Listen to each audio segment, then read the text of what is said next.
국민의힘에서의 지도부 공백 사태 그리고 비대위 쇄신의 움직임이 용산 대통령실로의 쇄신 요구로 이어지고 있습니다. 일각에서 한때 비서실장과 몇몇 수석이 사의를 대통령께 표명했다라는 보도가 있었는데 대통령실에서 사실이 아니다라고 부인했습니다. 윤 대통령 지지율 30% 초반대 기록하던 지난주 김대기 비서실장과 일부 수석이 사의 표명했는데 대통령이 반려했다. 대통령실에서는 사실이 아니다라고 부인을 했습니다. 자, 그런데 묘한 기류 변화가 느껴지는데 자, 그제 어떤 쇄신을 한다.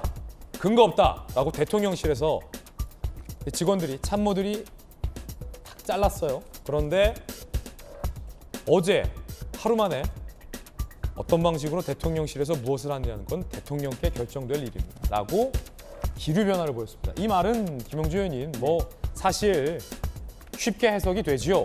대통령이 인지하고 있고 빠른 시일에 비서실장, 수석, 장관 및 필요한 인사 쇄신을 감행하겠다. 이런 뜻 아니겠습니까?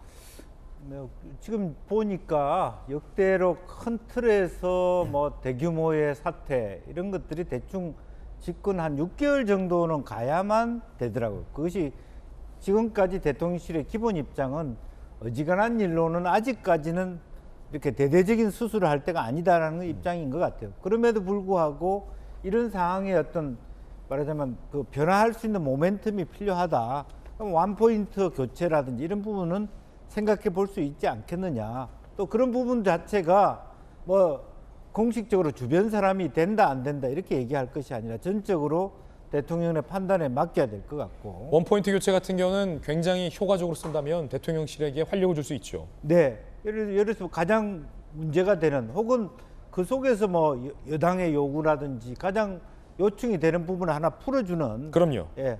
그런 부분 이제 막힌 맥을 뚫는 거죠. 우리가 침을 맞는 방법도 있고 약간 어떤 머리가 다쳤을 때 피를 흘리게 하는 방법도 있는 건데 그런 극단적인 요법들이 필요하지만 전체 기조는 제가 알기로는 대규모의 수술은 아직까지 안 하겠다. 6개월 정도는 있어야 된다. 3, 4개월 뒤에 하되 지금 당장 당에서 요구하는 부분들은 일정 정도 열어놓고 가겠다는 그런 어떤 스탠스로 저는 읽힙니다.